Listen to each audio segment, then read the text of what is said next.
Olá, tudo bem? Meu nome é Hanna, eu sou professora da FPM. E eu sou a Cláudia Porto, que eles chamam de Tia Cláudia. A gente é professora no curso de gastronomia. E hoje nós estamos aqui gravando o 5º diálogo do Sabores do Cerrado, que é o nosso festival de gastronomia de São Gotardo e região.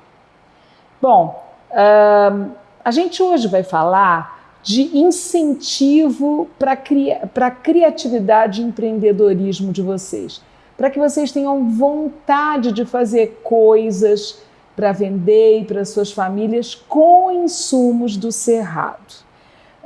Nos diálogos anteriores, a gente mostrou exemplos, né, de comida, a gente mostrou fotos de coisas do Cerrado, falamos dos benefícios desses insumos para a saúde, mostramos formas de uso e também falamos sobre a conservação dos alimentos, falamos também sobre os fatores necessários para desenvolver a criatividade.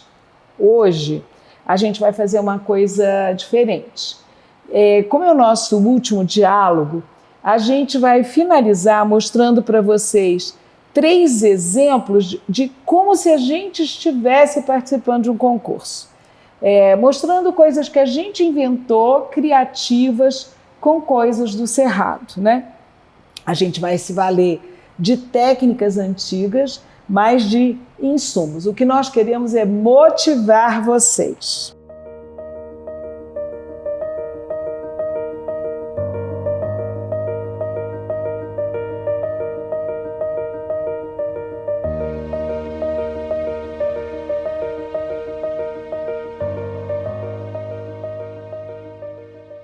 Então, vamos começar a nossa receita. Primeiramente, eu vou untar a forma e enfarinhar.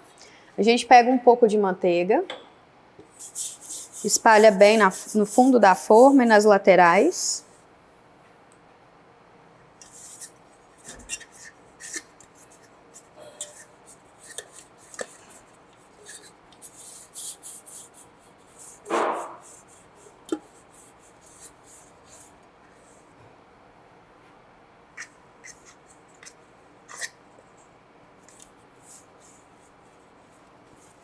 É importante não deixar nenhum espaço, né, para não grudar o bolo.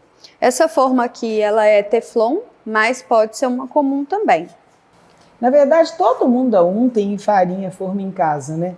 Mas é muito comum a gente ver forma enfarinhada que fica com os buracos, né? E agarra o bolo, né?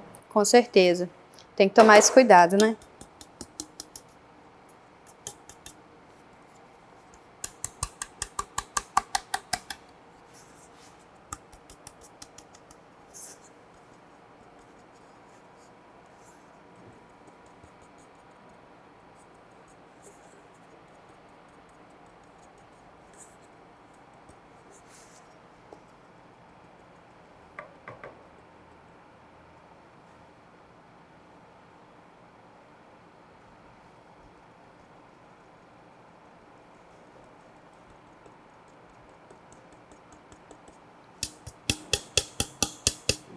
É importante também dar uma batidinha para tirar o excesso de farinha, porque o excesso de farinha fica no bolo e deixa o bolo esbranquiçado.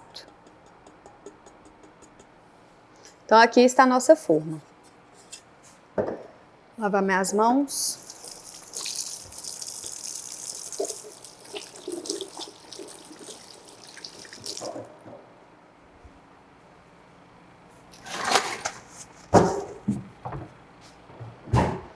Bom, então agora nós vamos coar o nosso café, mas um café mais forte para dar bastante gosto no bolo, tá? Tem uma água aqui que está começando a fremir. É importante na hora de fazer o café não deixar a água ferver completamente. É só formar aquelas bolinhas no fundo da panela.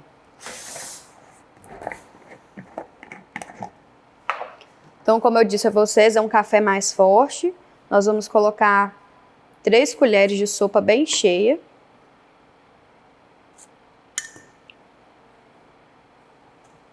Para mais ou menos 500 ml de água. Como eu falei, a água está apenas fremindo, não está fervendo. Porque quando a água ferve, ela queima o pó de café.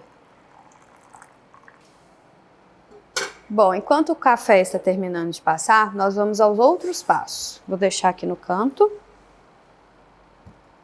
Pode passar ele previamente para ele ficar mais frio também na hora de usar.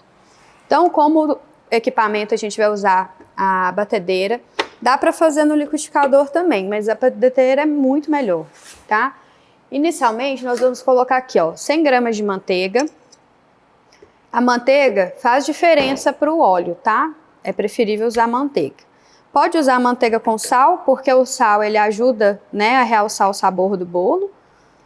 Mas se quiser usar sem sal, também não tem importância, que ele vai ficar mais docinho. A gente vai bater essa manteiga com açúcar mascavo. Aqui eu tenho 1 xícara de açúcar mascavo. Pode ser a branca também, mas o mascavo ele dá mais sabor.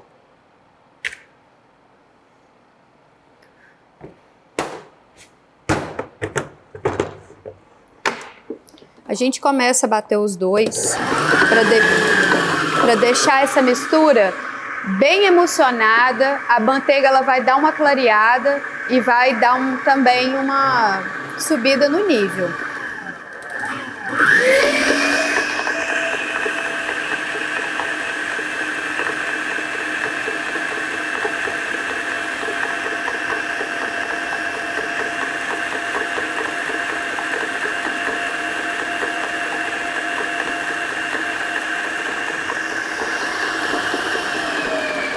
Enquanto a manteiga termina de bater, eu vou quebrar os 2 ovos de 1 a 1 e colocar dentro da batedeira.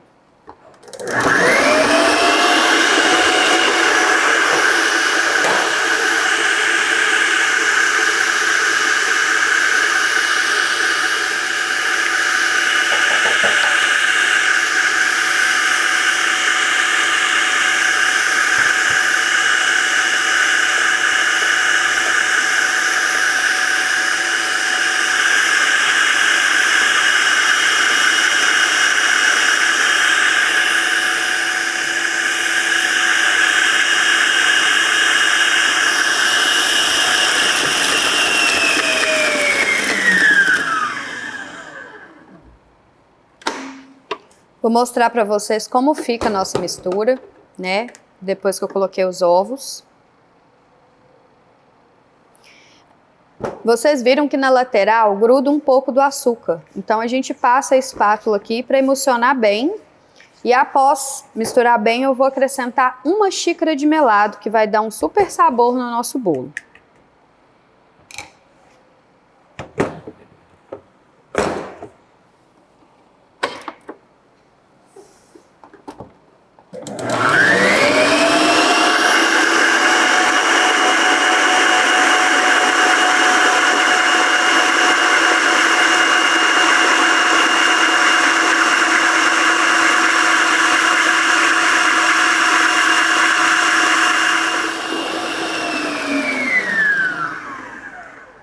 Como a gente precisa medir o café e fica bastante melado aqui no medidor, eu vou medir ele junto com o melado. É 1 xícara de café também forte.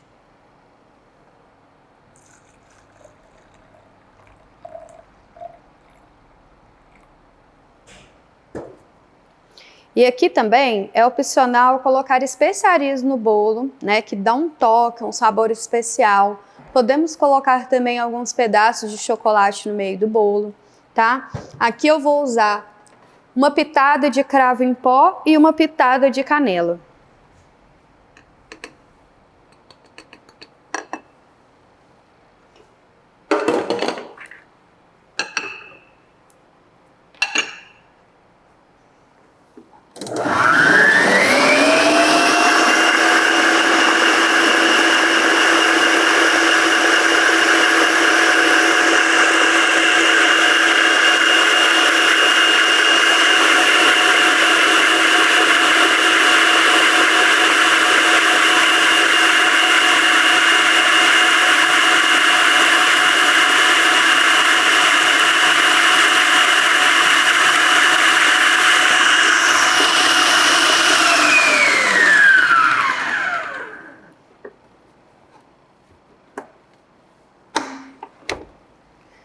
Aqui a gente vai ter uma mistura bem líquida, né? Eu vou mostrar para vocês. E a gente vai acrescentar agora a farinha peneirada aos poucos e também o nosso fermento químico.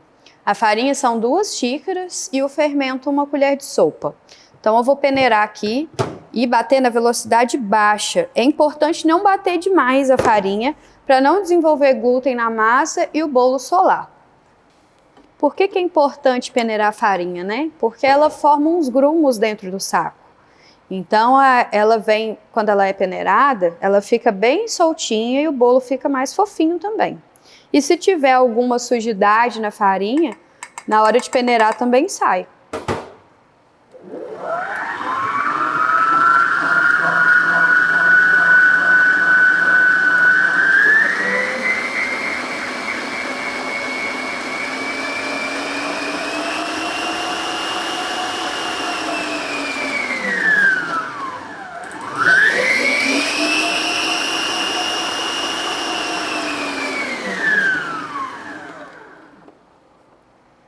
É sempre bom, né, dar aquela raspadinha na lateral para garantir que todos os ingredientes foram bem misturados.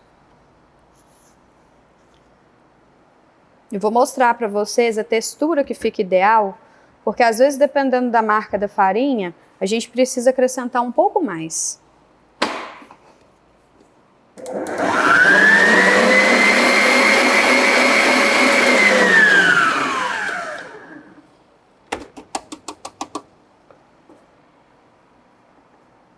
Como vocês podem ver, ó, tá um pouquinho mole ainda. Vou acrescentar mais um pouco de farinha e mostrar a textura ideal para vocês. Aqui eu tenho mais meia xícara de farinha, que é só para completar mesmo a textura. Como eu falei com vocês, é sempre bom peneirar.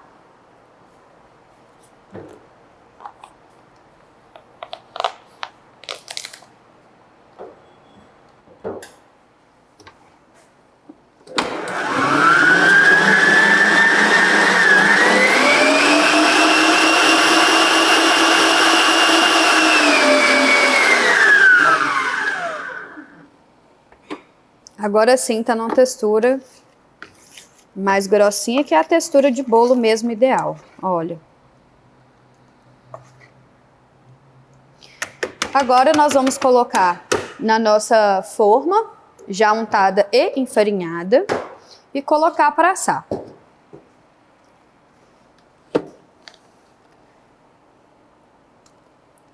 No bolo, a gente vai assar ele a 180 graus, né, por aproximadamente 20 minutos. É sempre bom fazer o teste do palito ou do garfo. A gente enfia ele bem no meio até o final. Se o garfo ou o palito saírem limpos, já está pronto o bolo. Pronto, vamos levar para assar? Vou mostrar aqui a nossa massa.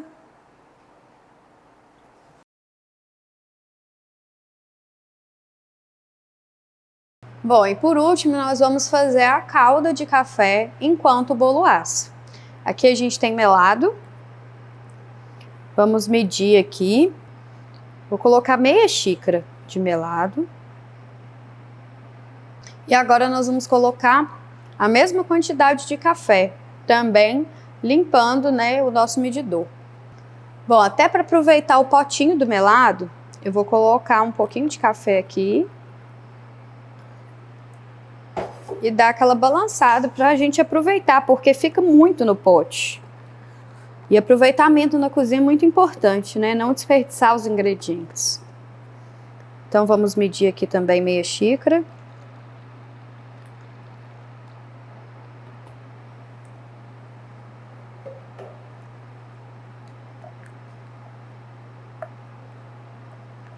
Agora pronto, né? É só deixar ferver até ela ficar numa textura de calda para a gente colocar em cima do bolo. É importante saber, né, que a redução, enquanto ela está quente, ela fica mais fina, né? E quando ela esfria, ela vai engrossando também. Então, ficar de olho para não queimar a calda. Eu vou mostrar para vocês a textura dela pronta, quente, para vocês entenderem que depois ela engrossa. Não precisa ficar mexendo o tempo todo, tá? Pode deixar ela quietinha fervendo. Só vou misturar aqui inicialmente. É por aproximadamente uns 5 minutos. Nós vamos ver isso.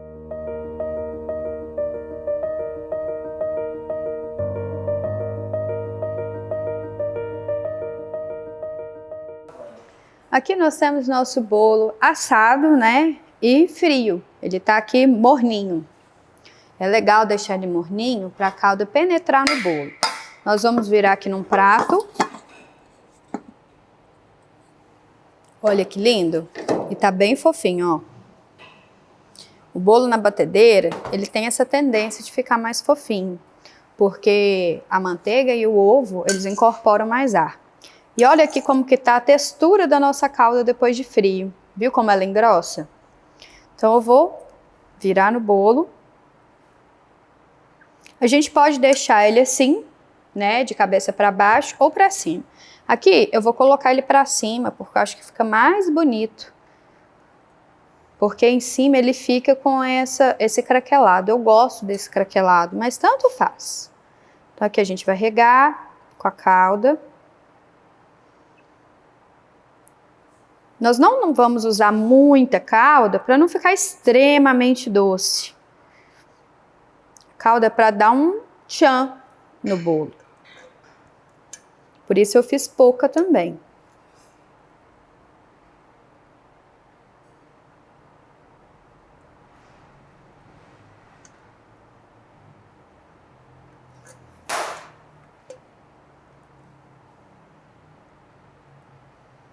Prontinho, aqui está o nosso bolo de melado com calda de café. Aliás, o bolo também tem café e a calda de melado com café.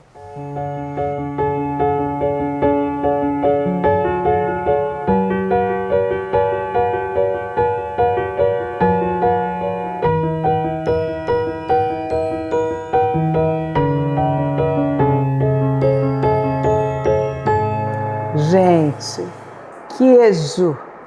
Quem é o mineiro que não tem resto de queijo duro em casa?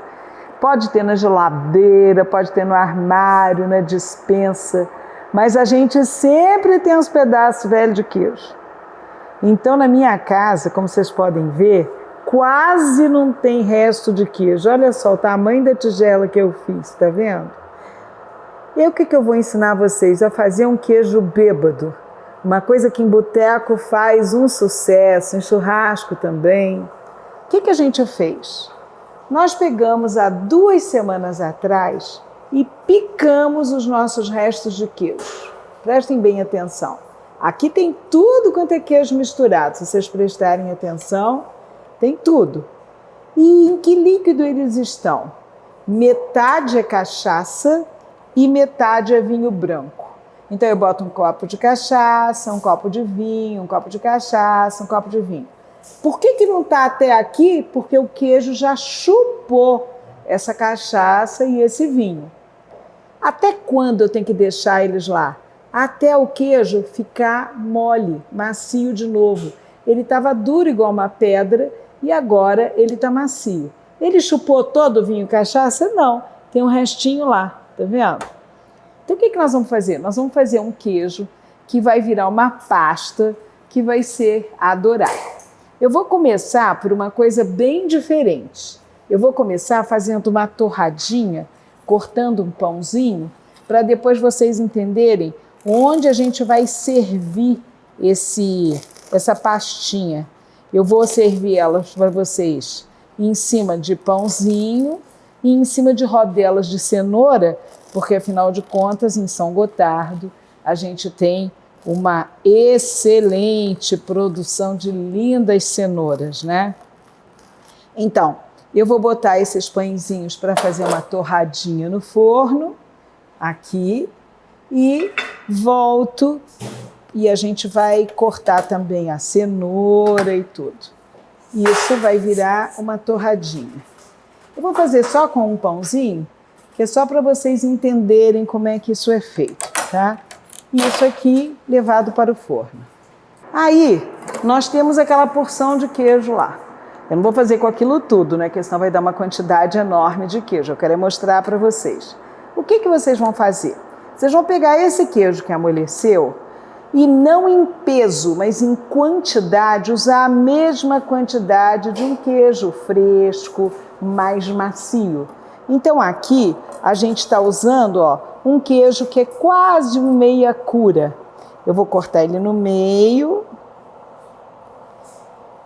Eu vou fazer, acho que de meio queijo, vai ficar bom para vocês entenderem. Outra coisa, eu botei um garfo aqui para dizer para vocês, se você não tem processador, você pode fazer num garfo, vai ficar mais grosseiro, mais pedaçudo. Você pode fazer num liquidificador, vai ficar mais mole. Num processador vai ficar uma pasta mais homogênea. O que eu vou fazer? Eu vou picar esse queijo também em pedaços. E eu não vou fazer pedaços grandes, porque senão eu vou ficar muito tempo processando isso. Bom, aí eu vou colocar isso depois. Ah, outra coisa, vocês podem temperar com o que quiser, né? Lógico que tem queijos que têm menos sal, outros têm mais sal, então uns vão pedir, outros não. Mas a gente pode fazer coisas deliciosas com isso, né? Então, estou picando esse meu queijo todo em cubos, ó. Esse barulhinho que vocês estão ouvindo é a Hannah cortando coisa de outra receita, tá?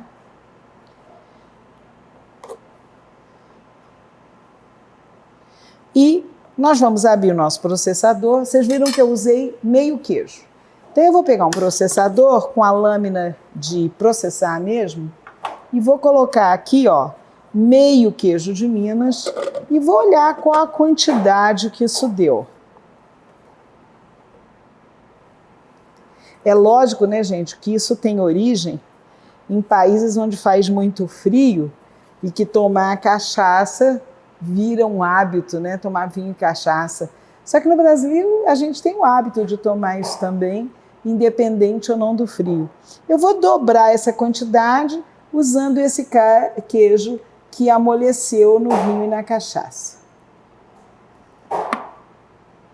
Se ficar duro, na hora que eu processar, eu posso usar esse caldinho aqui, que está forte, ou eu posso usar um vinhozinho, e eu gosto de botar um fiozinho de azeite, para também dar um gosto bem especial. Ó, eu vou botando os queijos e vou analisando. Tem importância se ficar um pouquinho a mais, um pouquinho a menos? Não. A única coisa que você tem que olhar é que aqueles restos durões de queijo têm que estar processáveis. Eles têm que estar amolecidos, né? Esses meus eram assim, tipo aquelas cascas grossas, sabe? Que sobra quando a gente rala para pão de queijo e vai ficando na geladeira e vai ficando na geladeira. Então isso aqui tem dois caráteres. Primeiro, o aproveitamento integral. Segundo, o queijo, que é uma coisa bem regional nossa. E terceiro, a cachaça, que também é bem regional. Então, eu vou ligar isso aqui para processar. Quem sabe mexer com processador sabe que essas tampas, elas são terríveis, né? Se elas não estiverem bem encaixadas, isso não liga.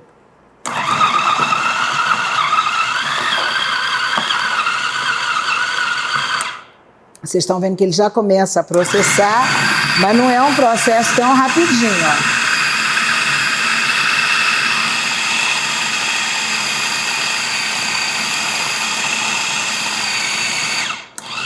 Você pode querer isso mais grosso, para usar como um requeijão, mais macio. A textura você que vai escolher, vai depender da quantidade de líquido. Para facilitar esse processamento, eu vou botar um fio de azeite aqui. O azeite não é necessário. A conservação, como a gente falou naquela aula de conserva para vocês, está no álcool, no vinho. E o fato do queijo já ser fermentado. Isso tudo vai ajudar a conservação, né?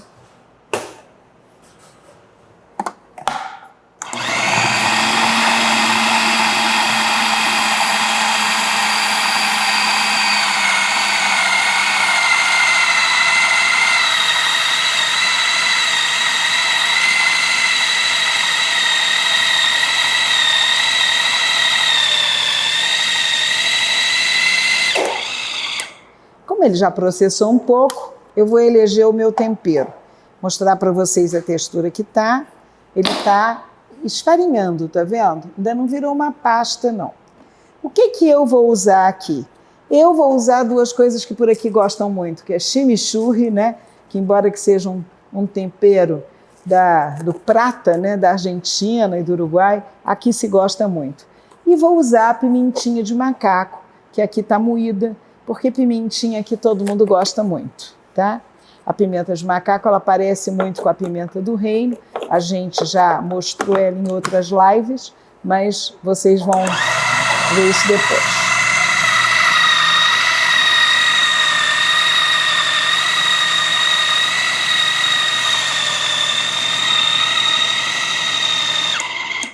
Se eu quiser mais macio, eu quero mais líquido, se eu puser cachaça vai ficar muito forte, mas eu vou botar um pouco de vinho para poder ajudar a bater.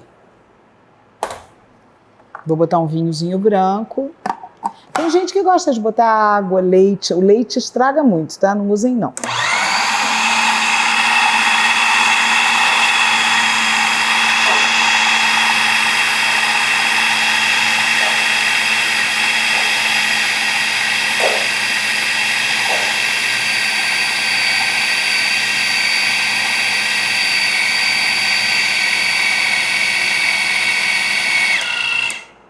Eu quero mostrar durante o processamento para vocês verem que, embora ainda não esteja liso, já é uma pasta. Embora ela ainda esteja pedaçuda e um pouquinho esfarinhada, ela já tem a textura, deixa eu mostrar melhor, de queijo cremoso, assim, ó, né? Mas ainda durinho. E essa opção é sua. Lembra que se você também forçar muito o processador para ficar na textura que você quer e dura, ele pode até queimar. Então, é bom você ir devagar. Aqui no caso eu vou querer mais mole, eu vou botar um pouco mais de vinho. Eu poderia também, se eu quisesse uma coisa mais forte, botar meio cachaça e meio vinho.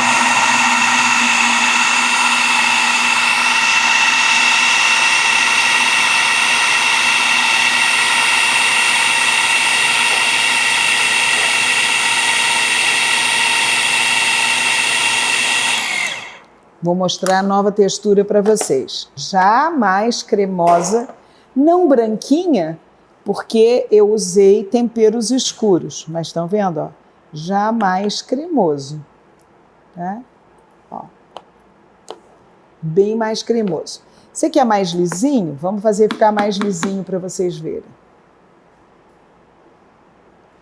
Você pode fazer com qualquer textura. Tem que provar também, outra coisa, é o sal. Para saber se precisa ou não de um pouco mais de sal. No caso aqui, eu não vou colocar sal.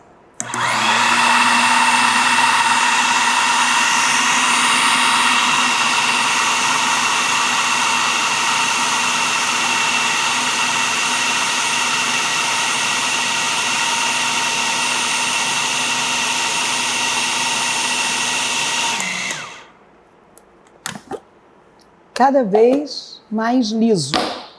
Olha, cada vez mais lisinho, né? E essa é uma eleição individual. A pessoa quer mais pisado, mais leve, aí vai ser uma eleição de cada um.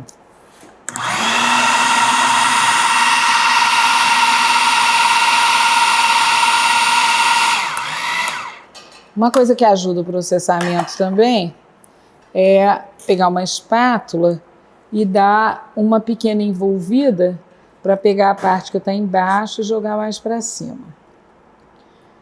Nesse aqui não está necessário, mas às vezes, dependendo do queijo que a gente usa, isso se torna necessário, tá? Enquanto o processador descansa um pouquinho, eu vou mostrar a cenoura e vou tirar a torrada para vocês poderem provar, tá? Ver, né? Ver a gente provar. Então vamos lá. Por que cenoura? Porque uma coisa em cozinha clássica são os crus. Talinhos de salsão, rodelas de pepino, palitos de pepino, palitinhos de cenoura. Como? Essa cenoura já está lavada eu descasco ela, né? Isso aqui é um descascador econômico, tá? Para poder tirar a película bem fininha. Ó.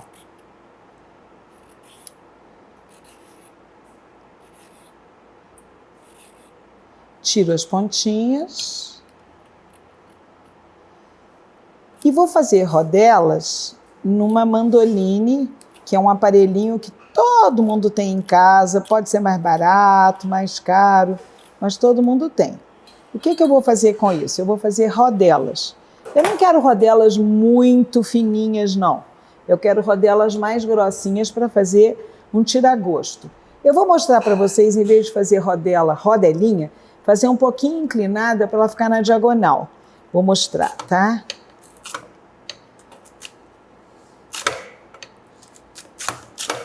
Olha, assim, ó, eu tenho pedaços para provar a pasta de maneira gostosa. Essas estão mais grossinhas, ainda vou fazer uma mais grossinha. E agora eu vou fazer mais fininha, para vocês verem como é que ficaria. Ó, mais fininha.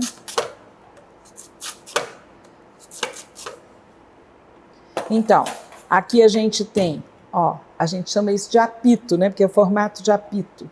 Mais fininhas e mais grossinhas. Eu vou colocá-las aqui para vocês poderem ver como é que isso fica. E no centro, entre elas, eu vou colocar as torradinhas. Eu vou pegar as torradinhas para vocês verem.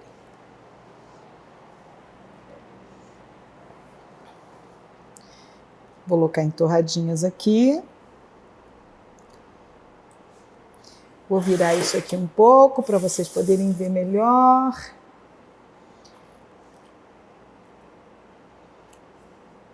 Tá. Agora vamos na pasta. Vou bater ela uma vez final.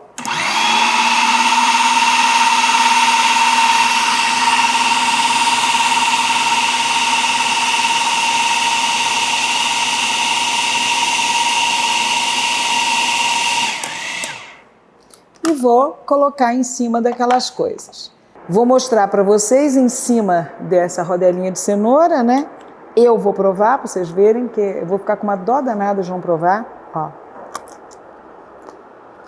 É um queijinho com gosto de cachaça. No meu caso, como eu usei muitos tipos de queijo, o sabor está delicioso, com temperinhos. E eu posso fazer isso em cima de uma torradinha. Ó.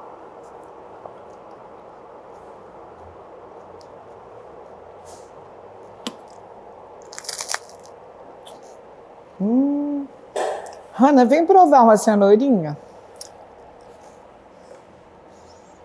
Fazer a Hanna provar para vocês verem. Hanna, eu não fiz com muito sal, tá? É bom reduzir um pouco do sal, né? É surpreendente, né? Porque um gosto de cachaça e vinho misturado. Sim, bem diferente. E não é nada difícil de fazer. Todo mundo tem resto de queijo em casa. Se você tiver pouquinho, faz pouquinho, né? Se tiver muitão, faz muitão. Lembrando, os pedaços de queijo velho amolecem em meio cachaça, meio vinho branco. Depois são processados com a mesma quantidade de queijo fresco e o tempero que você quer. A única coisa que eu recomendo, não coloquem cebola, porque a cebola ajuda a azedar, e não coloquem leite, porque ele tem um tempo de vida muito curto. Mas creme de leite, temperos, né, azeite, tudo é válido nessa escolha. Bom apetite!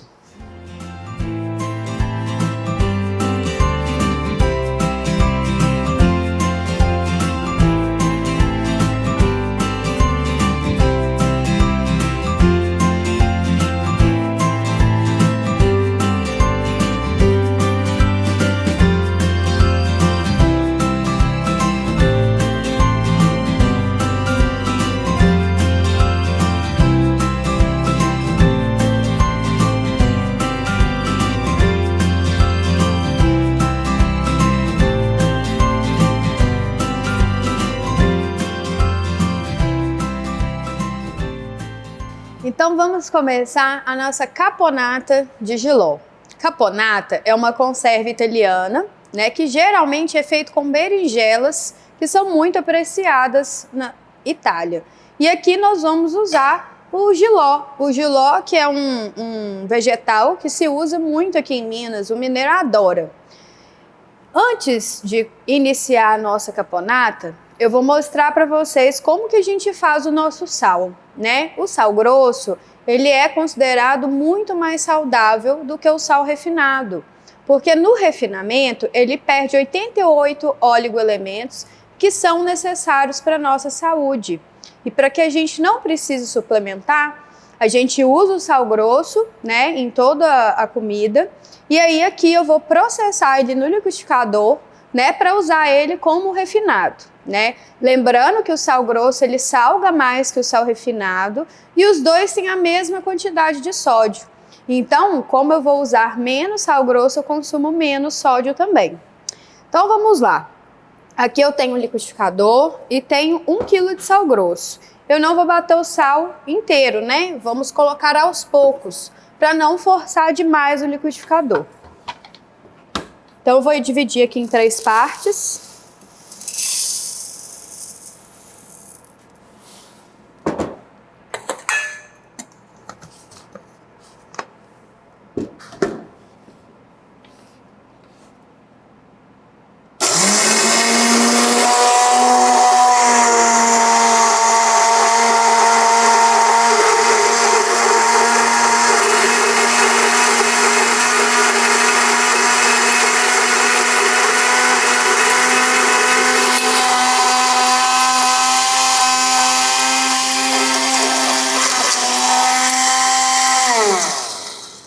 Depois de bater um pouco, é importante esperar um minutinho, porque o sal ele começa a subir um pó, e esse pó pode entrar no nosso nariz e não é legal, né? Machuca um pouco.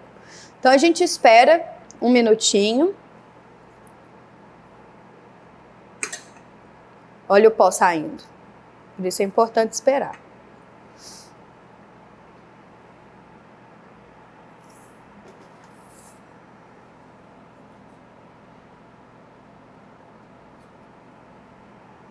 E aí a gente precisa peneirar para garantir que ele vai ficar bem fininho. Vou mostrar aqui para vocês.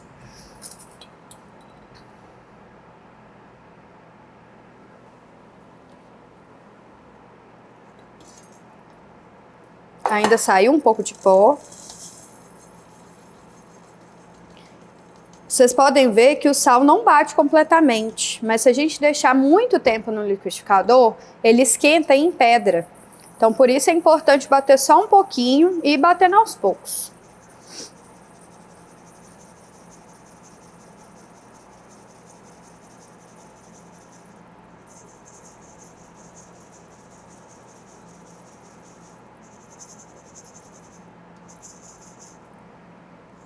Eu devolvo o sal grosso para usar somente o fino.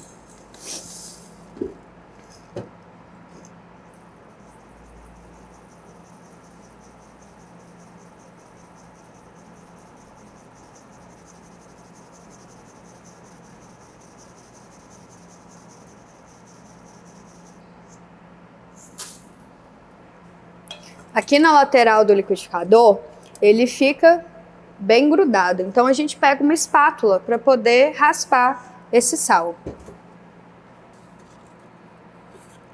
Nós vamos utilizar bastante sal. Por quê? O jiló, ele é bem amargo. E não é todo mundo que agrada, né, daquele amargor do jiló. Então nós vamos fazer uma técnica que a gente chama de degorger. À medida que nós formos picando o jiló, a gente vai salpicando sal por cima, né? Vai sair um líquido preto, né, escuro, que é responsável pelo amargor. Depois a gente lava ele rapidamente e utiliza, né? Então, enquanto eu pico tudo, o jiló fica de molho no sal para fazer o degorger. Então, vamos começar picando o jiló. Essa cabecinha do jiló a gente retira e joga no lixo. Aqui eu vou picar em cubos médios. Vou mostrar para vocês o tamanho de mais ou menos 1 centímetro, para acompanhar os nossos outros elementos da caponata. É legal você cortar uma base primeiro para firmar o jiló. E a gente vai cortando lâminas de 1 centímetro. depois os bastões e por último os cubos.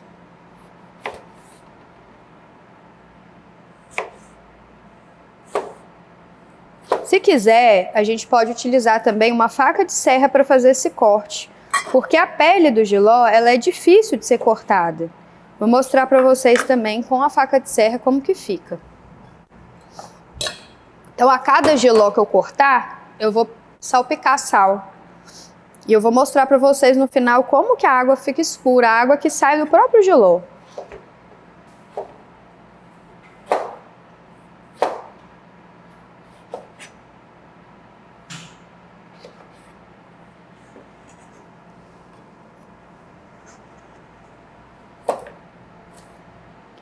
Os cortes, eles são muito importantes para a gente manter o padrão dos alimentos. Não só por beleza, né? Porque uma caponata com corte perfeito fica muito mais bonito. Mas é importante também por causa do tempo de cocção dos legumes. A gente põe uma pitadinha de sal, generosa, em cada jiló. Enquanto isso, eu vou picando o restante.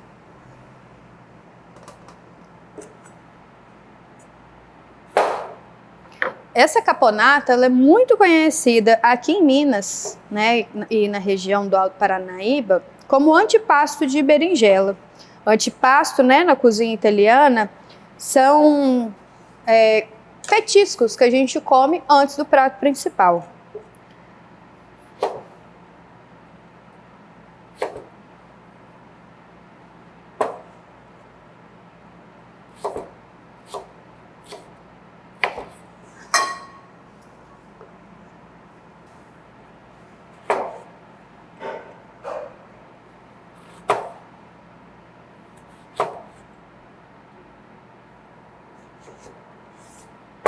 Essa técnica, né, do degorgé, a gente também faz na berinjela, porque ela também tem um leve amargor. Mas no jiló é ainda mais importante para quem não gosta do amargor.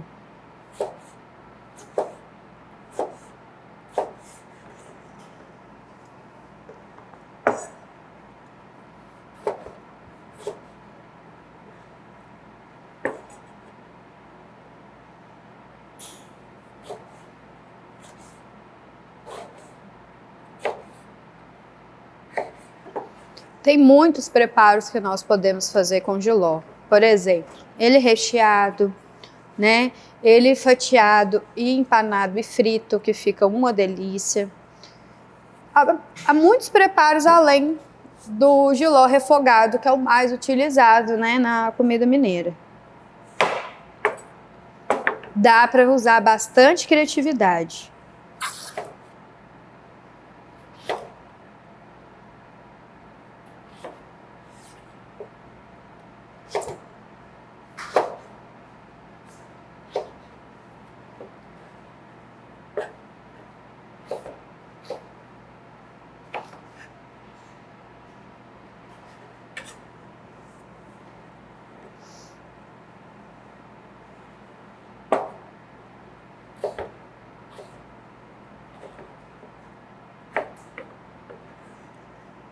Eu vou mostrar para vocês como pica com a com a faca de serra, que também é mais prático por causa do fio da faca que vai se perdendo. Vocês estão vendo aqui que já está difícil de cortar. Também vou mostrar para vocês como eu faço para acordar o fio da faca.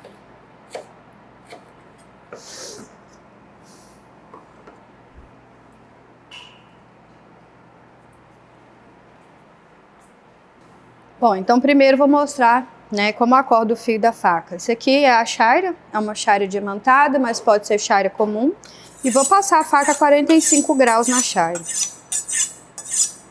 É possível também apoiar em cima da tábua, se tiver mais segurança.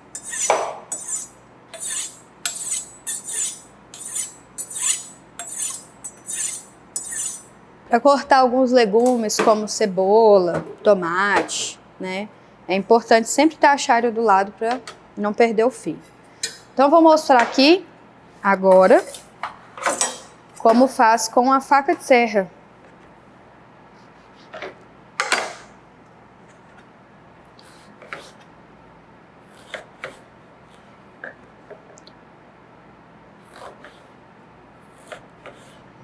Então aqui temos duas opções, né, para cortar.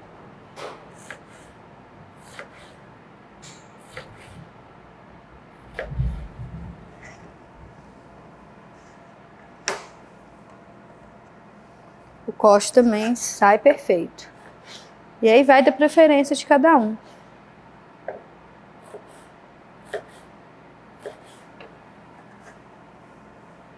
Bom, agora nós acabamos de cortar o jiló. Vamos dar a última regada de sal. E ele vai ficar aqui descansando enquanto nós cortamos os outros legumes. Né, eu já dei uma adiantada.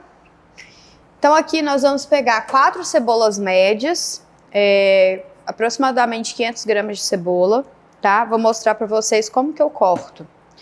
Lembrando, né, que a gente não dispensa a casca, a gente aproveita para fazer fundo de legumes, sais temperados. Então eu parto a cebola no meio, tiro as pontas dela e reservo a casca para utilizar novamente.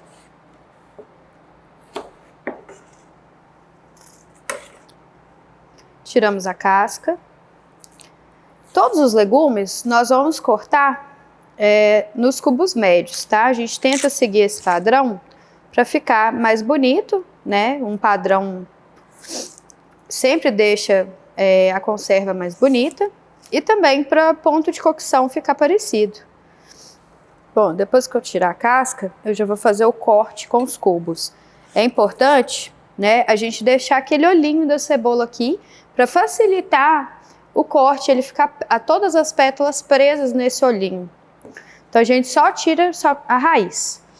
Então aqui, ó, já vou medir, né, mais ou menos 1 centímetro. E aí eu venho cortando a cebola.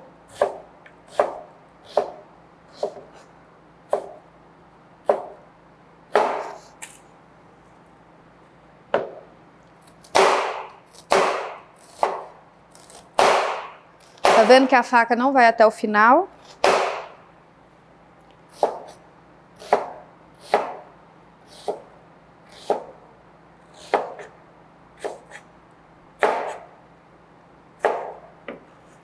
Bom, então a gente tem a nossa cebola cortada. Agora nós vamos passar para o alho, né? O alho, eu vou laminar ele no mandolim, como a gente já mostrou para vocês, que é um equipamento que ajuda bastante a manter o padrão. E como nós vamos refogar, é importante ter esse padrão. Então aqui nós temos o mandolim, tem de vários estilos, várias marcas. O importante, né, é cortar no padrão. Então tomar cuidado com o dedo, tá? Porque ele corta bastante. No final a gente já vai fazendo mais devagar. Essa pontinha dá para reaproveitar depois para repicar. Ou então dá para usar em fundo também. Colocar aqui junto com as cascas de cebola.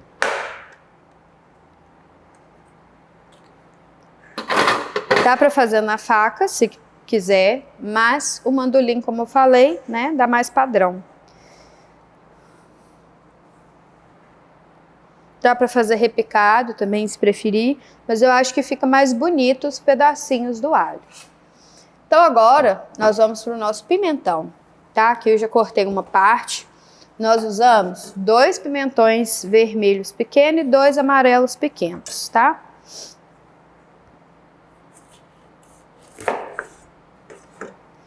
Então aqui eu tiro o olhinho dele. A semente a gente não reaproveita e nem essa parte branca.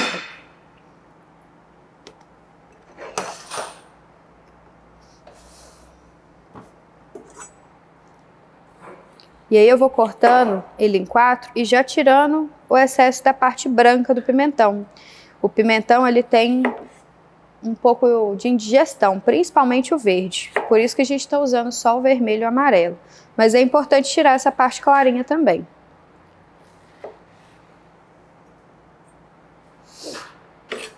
Ficou um pouquinho ainda.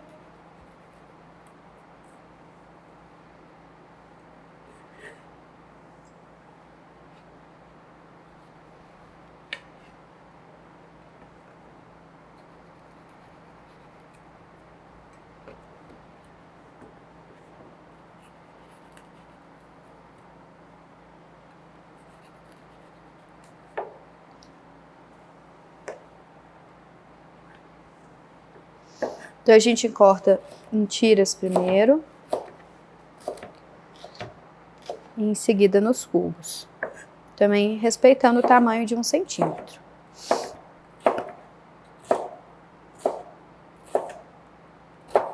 O pimentão amarelo e o vermelho, eles são mais adocicados. Ficam mais gostosos também, né, nas conservas. O verde eu já não gosto muito. Mas pode usar o verde também se preferir. E o colorido, ele também traz uma beleza para a conserva. E eu acho que o visual da comida, né, principalmente de conserva, é importante a gente respeitar, né? Um visual bonito dá mais vontade de comer.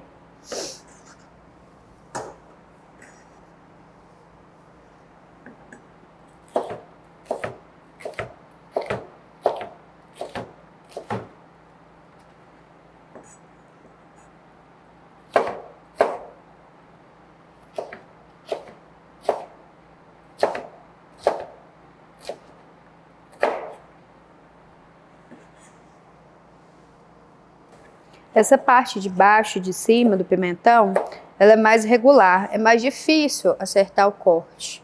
Mas para não desperdiçar, eu vou cortar eles também. Tentando seguir o padrão, mas é mais difícil.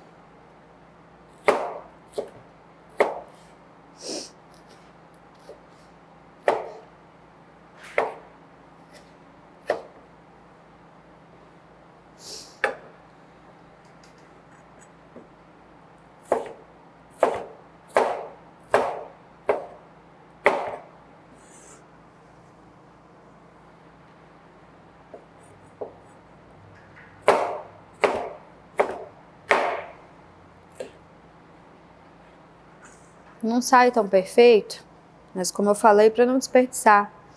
É importante a gente reaproveitar tudo.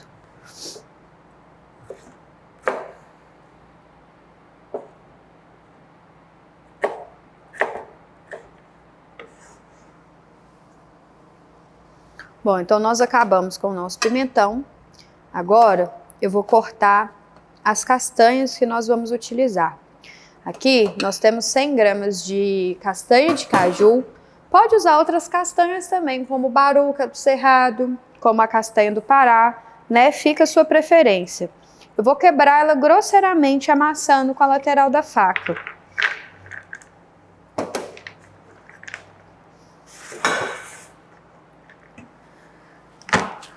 É uma leve quebrada, tá vendo? A castanha é interessante porque ela dá uma crocância no nossa conserva. Fica bem interessante. É legal a gente variar nas texturas, variar nas cores. Tudo isso traz uma sensação melhor na hora de comer. Se quiser picar, também pode. Mas eu prefiro amassar porque é mais prático. Dá para colocar num saquinho também e amassar com um rolo, né, de massa.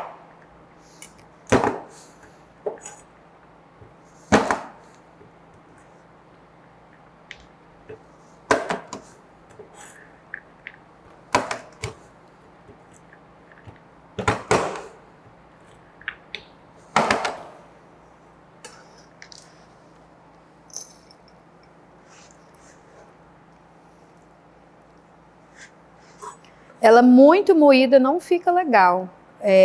O crocante, né, com pedaços maiores, mais grosseiros, é mais interessante. Então agora, né, para finalizar, nós vamos usar uma salsinha repicada. Pode ser cebolinha, pode ser salsinha, pode ser um manjericão, por exemplo, tá? Nossa salsinha está previamente higienizada. Então nós vamos cortar ela o mais fina possível e repicar posteriormente.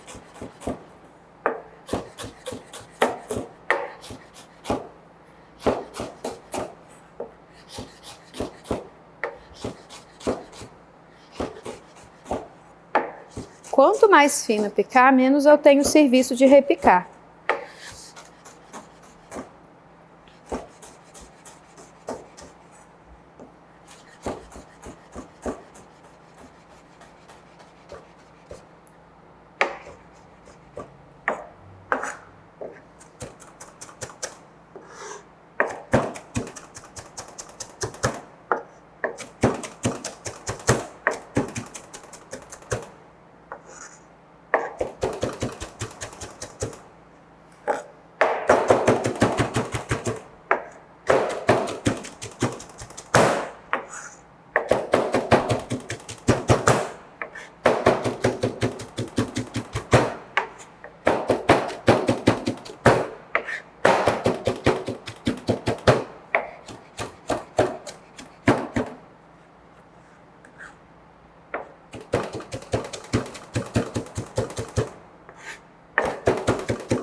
Então aqui nós já temos a salsinha repicada.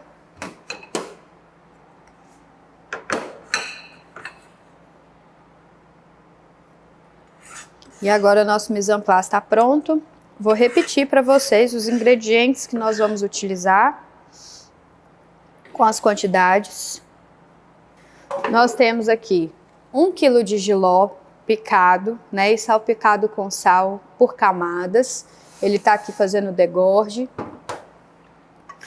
Meio quilo de cebola, tá, também picado em cubos.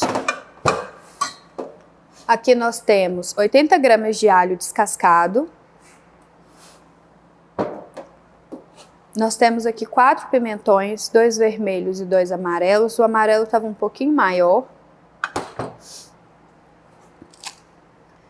E aí nós temos também 100 gramas de passas, 100 gramas de azeitona preta fatiada, 100 gramas de castanha de caju grosseiramente picada, 100 gramas de açúcar, pimenta calabresa, se quiser, quem não gosta de coisas picantes não precisa utilizar, é opcional. Isso aqui a gente tem 1 colher de sopa e também 100 ml de vinagre, meio maço de salsinha repicada e pimenta do reino que a gente vai utilizar a gosto. Aqui ainda nós temos o sal, que nós vamos utilizar se necessário, porque já tem bastante sal aqui, e também 500 ml de azeite. Então vamos para o fogo. A gente pode fazer ela no fogão ou no forno. No forno, a gente coloca todos os elementos, né, numa assadeira, rega com bastante azeite e deixa ele secando lá até começar a dourar. Eu vou fazer aqui no fogo porque eu prefiro, né, mas fiquem à vontade para fazer no forno, pois é mais prático também. Eu tenho 500 ml de azeite, mas inicialmente eu vou colocar só um pouco de azeite, que é para refogar.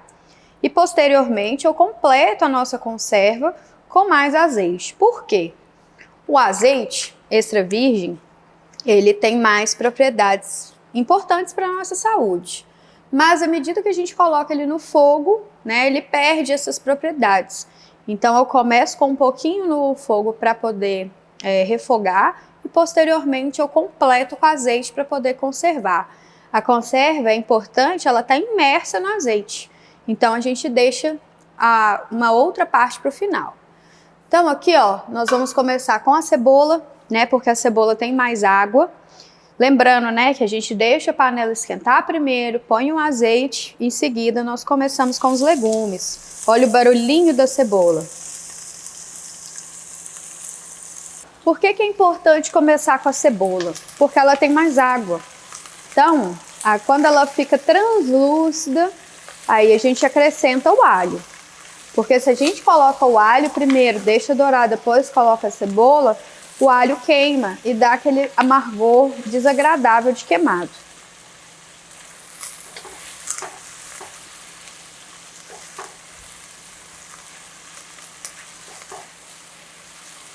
Vou mostrar para vocês também o ponto da cebola, que tudo são dicas, né, muito importantes para que fique mais gostoso e siga as técnicas da conserva.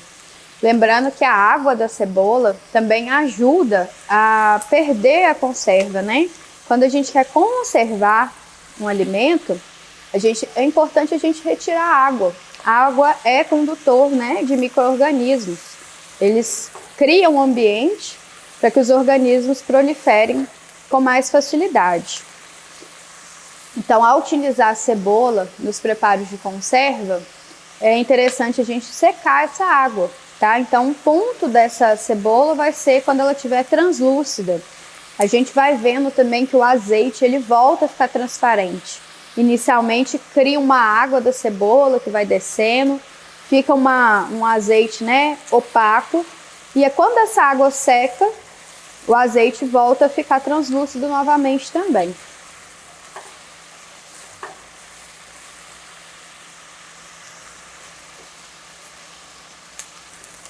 Ela já está começando a chegar no ponto.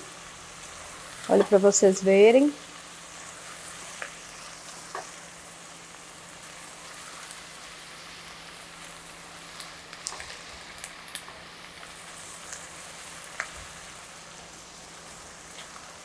Não deixe as cebolas ficarem na lateral, porque elas queimam com mais facilidade. Sempre vai mexendo e tirando as laterais.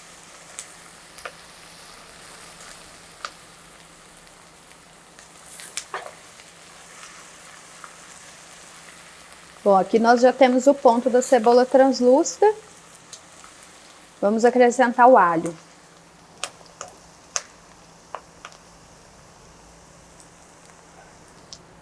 O alho aqui, quando ele começar a dourar, nós acrescentamos o pimentão.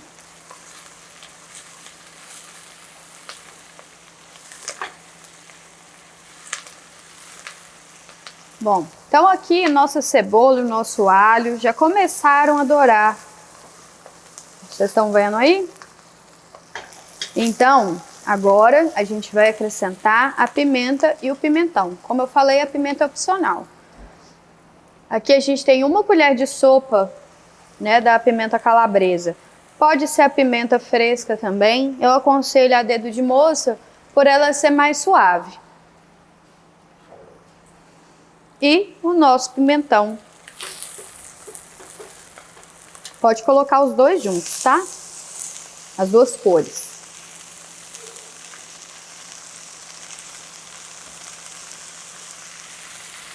Vamos dar uma mexida para ele dar uma refogada. Ele fica levemente transparente também, translúcido. Quando ele chega nesse ponto, a gente adiciona as passas e a azeitona. A azeitona, a gente já comprou ela fatiada, tá? Mas pode cortar também na hora, não tem problema.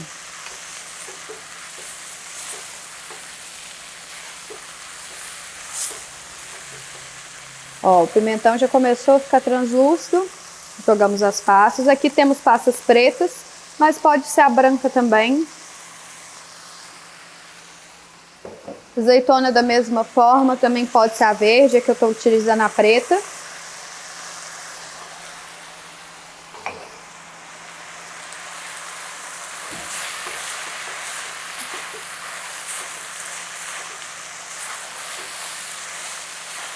A gente mexe, né, para ele refogar. Secar um pouco da água dos legumes que colocamos aqui. E agora é o momento de lavar o jiló. Aqui eu tenho um escorredor. Eu vou colocar o jiló nesse escorredor e vamos dar uma lavada nele. O que que acontece? A gente vai ver que vai sair uma água mais escura.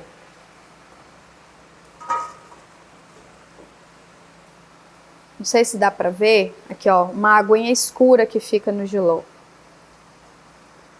Tá? Quanto mais tempo deixar nesse sal, mais tira o amargor.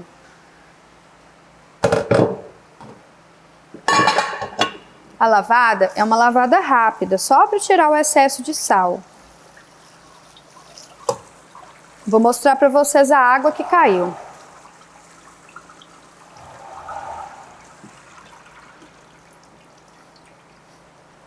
Olha que água escura, tá vendo? A gente pode dar uma leve espremidinha nele também. Tirar o excesso de água.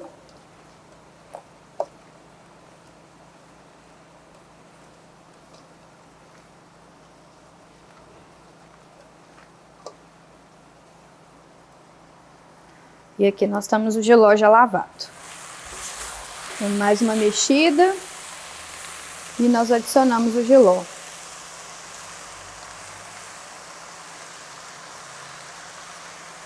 Agora, a gente dá aquela mexida novamente.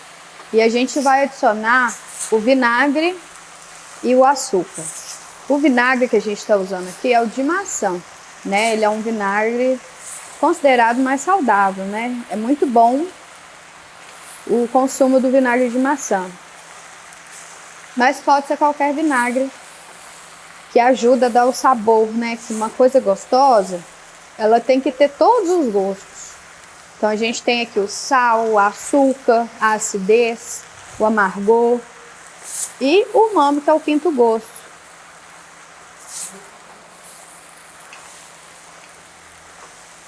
Então vamos ao vinagre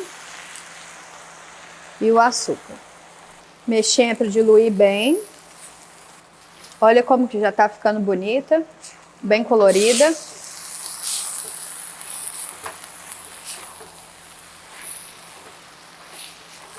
Nesse momento é importante provar para saber se estão os gostos equilibrados, né? Tem pessoas que gostam dele mais ácido ou mais adocicado.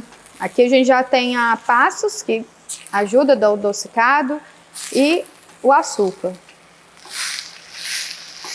E aí cada um acha o seu equilíbrio.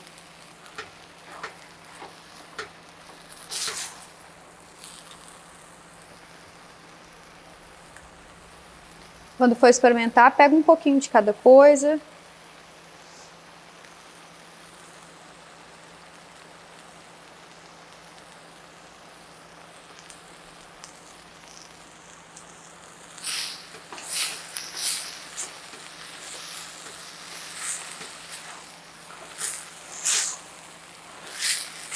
Tá faltando um pouquinho de sal.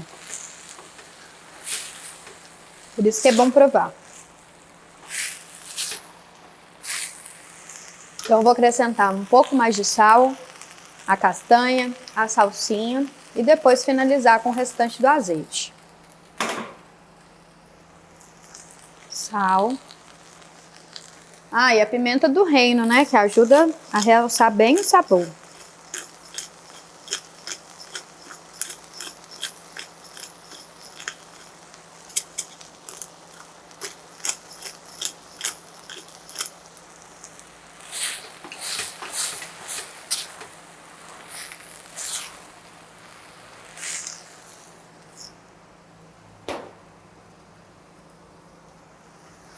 Castanha. A castanha e a salsinha é melhor no final. A salsinha para se manter mais verde e a castanha para se manter crocante. Caso seja necessário, pode torrar ela antes também no forno. No forno, 150 graus, aproximadamente 5 minutinhos.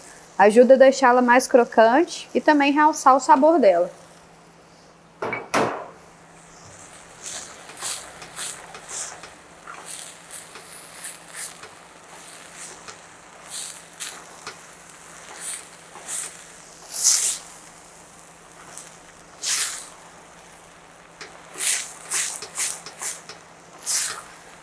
Então aqui nós vamos desligar e passar para um recipiente.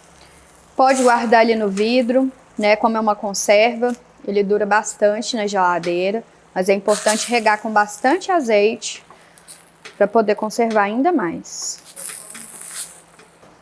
Bom, então aqui nós vamos guardar em vidros para conservar melhor, né? Se tiver aquela tampa hermética, conforme já foi mostrado em aula, melhor ainda. Tá?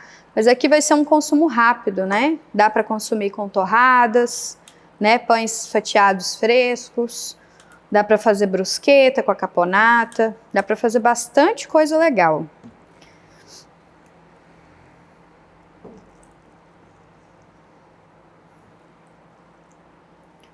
Aqui a gente vai apertando ela bem para tirar o ar. E depois complementar com azeite.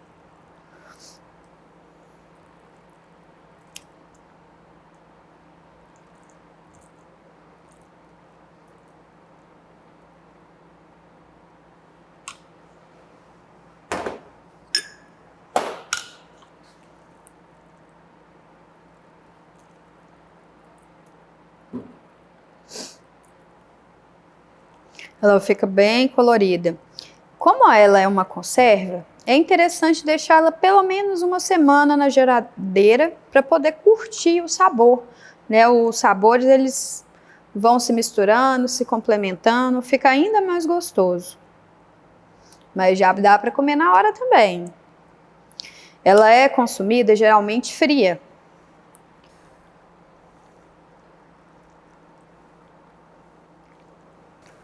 Bom, então aqui eu já tenho meus 2 vidros cheios. Vou completar com azeite. E conforme a gente já falou na aula das conservas também, é importante cobrir com azeite. Deixar ele bem coberto, para evitar proliferação de micro-organismos, mofos, etc. Principalmente aqui, que eu não tenho uma tampa que dá para fazer aquele fechamento a vácuo. Então tem que colocar bastante azeite mesmo. Então agora eu fecho.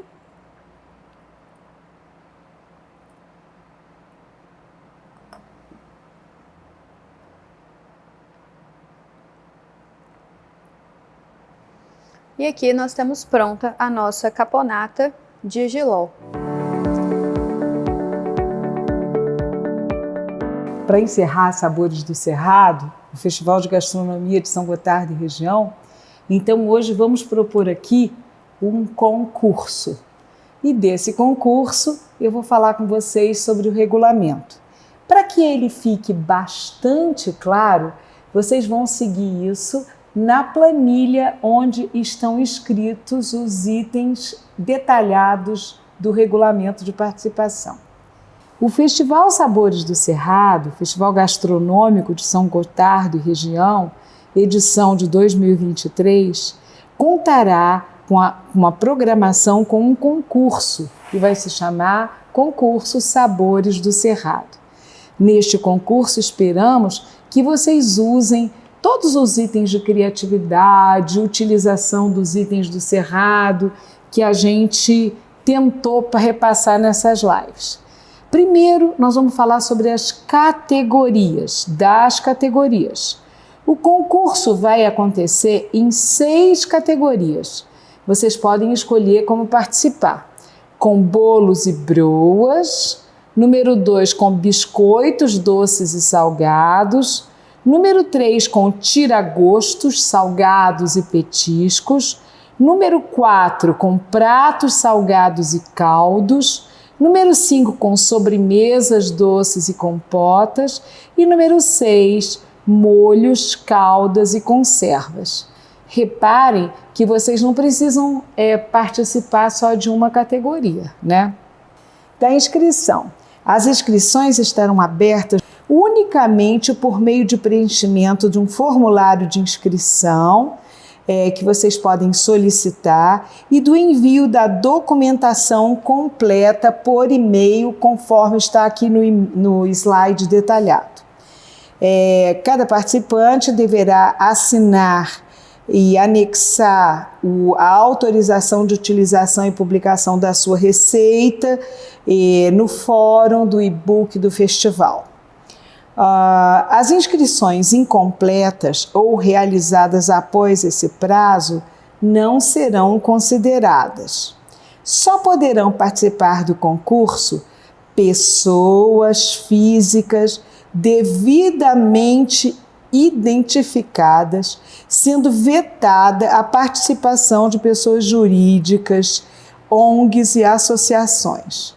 No entanto, será permitida a citação de pertencimento a alguma entidade associativa ou cooperativa popular e social ou empresas como aposto ao nome do participante. Então, você pode dizer a quem você está associado. Em caso de dúvidas, basta entrar em contato com o e-mail e retirar as dúvidas que permanecerem. Terceiro, dos critérios. Para avaliação dos preparos inscritos, a gente tem que ter as seguintes informações. Primeiro, o nome da receita que está participando. Segundo, em qual categoria se está participando, aquelas categorias que eu citei acima. A descrição de todos os insumos e passos de preparo desta receita. A citação de qual informação técnica você obteve nos diálogos e como que você aplicou isso na elaboração do seu prato concorrente. Depois, uma autorização expressa, assinada e encaminhada por e-mail, né? Os preparos concorrentes deverão obrigatoriamente ter um insumo típico do Cerrado. Prestem bastante atenção, né? Então, conforme a gente explicou nos diálogos, a riqueza regional tem que ser valorizada. E, além disso, a gente precisa ter um insumo marcador da região de São Gotardo.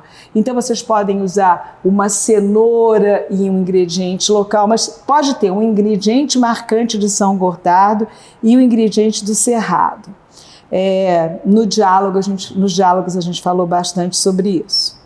O preparo deverá ser entregue em vasilhame descartável, que vai estar sob responsabilidade do participante.